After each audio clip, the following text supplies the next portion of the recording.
What can be done to address gun violence? It is a question that leaders here in Hampton Roads and around the country are asking all the time. That's right, Kurt. And just today, the Centers for Disease Control is out with new information about the toll gun violence is taking on our communities. News 3 reporter Brendan Ponton live for us in Norfolk. And Brendan, you're live at one of those communities recently impacted by gun violence.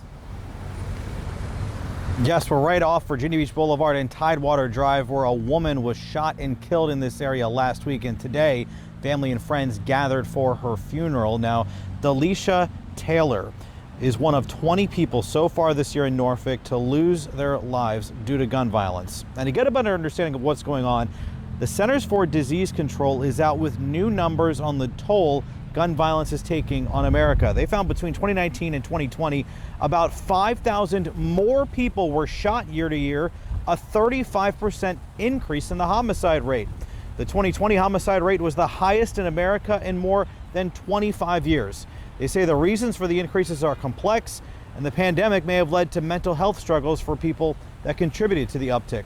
Areas with more concentrated poverty saw bigger increases, and the numbers show a big disparity. The CDC says the homicide rate for black males aged 10 to 24 years old is more than 21 times higher than white males of the same age group. Today I spoke with a community activist who attended Delisha Taylor's funeral about what can be done here locally. We have to come back and being a neighborly, constructive community. If we don't do that, we're gonna lose our youth, our future. Now, the CDC pointed to solutions like violence interrupters, or people who are trusted in their communities.